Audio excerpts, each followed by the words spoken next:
एक पत्र माझ्या बाबांसाठी. बाबा, तुझं काळीच दगडाचं आहे का रे? म्हणजे तू एवढं कसं करतोस आमच्यासाठी? एवढा लढ लढ का लढतोस? आणि मला एक गोष्ट सांगितली होती माझ्या आईने लहानपणीची, मला आकडी आली होती. आणि तेव्हा मोबाईल वगैरे हे काही साधनच नव्हतं. तेव्हा आईने सक्त मनाई केली, म्हणजे माझ्या आजीने सक्त मनाई केली की माझ्या लेकाला फोन नाही करायचा, कारण तो धावत पळत येईल.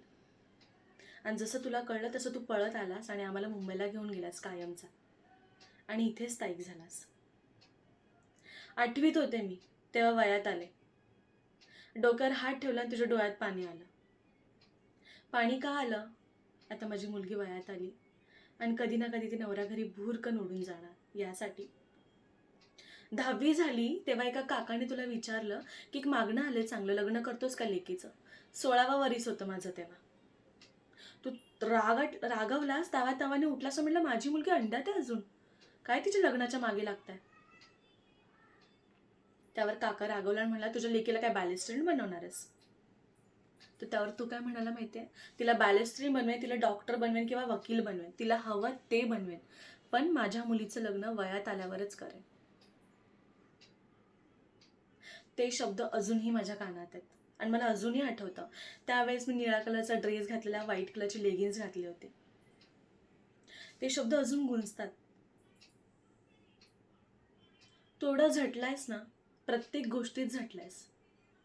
प्रत्येक महिन्याच्या पाळीला तू माझ्यासाठी जे काय केलंयस ना ते मलाच माहिती आहे. काढा करून द्यायचास, तेल लावून द्यायचास, प्रत्येक गोष्टीमध्ये माझ्या आईपेक्षा तू जास्त काळजी घेतलीस माझी. आमच्या शिक्षणासाठी तू लढलास. दूध विकलंस, पेपर विकलेस, ड्रेस विकलेस, भाजी विकलीस. अरे एवढंच काय, कोरोना काळामध्ये तू जाऊन मास्क सुद्धा विकलेस. कोरोना झाला असताना सुद्धा तू आमच्या काळजीपोटी घरातच थांबला, डॉक्टरकडे सुद्धा गेला नाहीस. का तर अख्खं घरदार जाईल हॉस्पिटलमध्ये म्हणून. बाप होणं खरंच सोपं नसतं. दगडाचं काळीज घेऊन यावं लागतं. आणि जेव्हा बाप होतो ना तेव्हाच कळतं लेकीसाठी जीव किती तुटतो ते.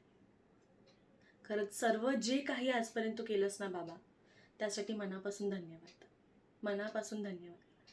भरपूरदा अनेकदा चुकून तुला उलटाही बोलले मी. त्याचा रिग्रेट फार होतो, फार रिग्रेट होतो. खरंच सॉरी सुद्धा आणि धन्यवाद सुद्धा आजपर्यंत केलेल्या प्रत्येक गोष्टीसाठी. धन्यवाद.